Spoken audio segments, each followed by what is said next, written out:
one thing, people always ask why I named him that. It's kind of a silly name, Taco, right? But dog training is not easy. As a matter of fact, it can be pretty difficult and stressful at times. It can make you want to pull your hair out whenever it's like, I'm trying to communicate something to you, why can't you pick this up? Naming him Taco, even till this day, I can't say his name without smiling.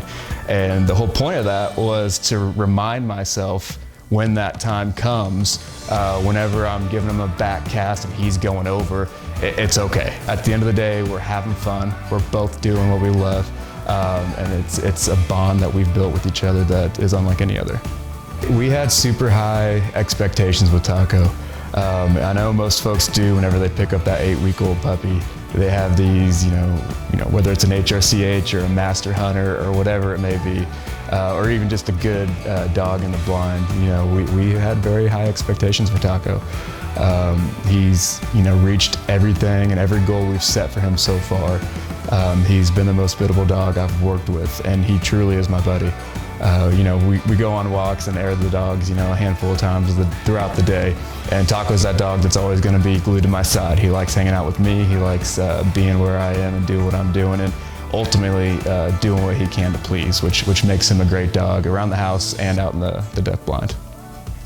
Yeah, we got pretty lucky with Taco. I tell this to a lot of folks that train and hunt with us. Simple things like his hill work, or whether it's taking a great line on a blind, are things that he just naturally did.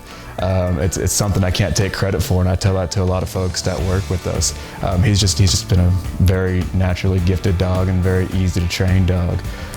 But with that, gave Sarah and I the confidence to continue to work with other dogs that we've brought in, whether it's for our personal use or those client dogs. Taco's been a great representation of what we can do with our training program. So the vision or the inspiration to start James River Retrievers was always kind of there in the back of my mind.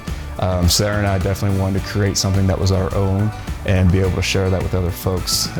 But Taco was definitely, threw some fire on those embers, if you will. So he was just, so fantastic to work with and train, and still continues to be that way, of course. It really gave us confidence that we can do this, and we can help other folks as well train their dogs. Yeah, I definitely have the most memorable retrieve with Taco. The first season that he hunted, his rookie year, if you will, we were hunting this cow pond, and we had some ducks come in. We were able to shoot a few right in the middle of the pond, and then there was one crippled that was actually ended up being a dry mark, so it didn't hit in the water. It was actually on the field. And I was super excited. This was going to be his first crippled bird, and we all like to see that dog charge hard and go after a cripple, right? So we pick up the 2 marks in the spread that we knew were down, lined him up, sent him back. He takes off and starts to kind of veer left of where I knew that crippled was, so I was able to sit him on a whistle, give him a back cast, and just smoked this thing. The second he saw those wings kind of flapping like the deck was trying to get away, he did exactly what we hoped he would do and just rolled up on the bird. And just being able to put all that together, you kind of have that moment where you remember all the hard work, the time and effort that you put in and he put in to get to that moment, and it just kind of made it all worth it. It was really special. If we fast forwarded like towards the end of Taco's career, he can't really hunt much anymore. He's retired. What do you feel like you would owe that dog, or what do you feel like you'd want to say to him as a thank you for what he has done for you? Dang, man. Don't be getting that deep on me right now. I'm not ready for that. Yeah, thinking about life without Taco is not fun, man.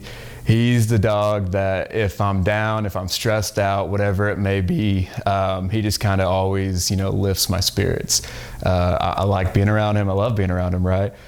Everything about him, whether we're training, whether we're just hanging out, definitely lifts my spirits and makes me happy, just being in his presence. You know, thinking about a life without Taco isn't anything I want to do. But yeah, we would owe him a lot, whether it's name recognition or just, you know, having him on social media. He's definitely done a lot for our kennel so far. He's definitely a, you know, founding member of this kennel. And yeah, we owe him the world. He's done a great job for us, and we look forward to many, many, many more years and seasons of hunting with him. Sorry to do that to you. Nah, you're good.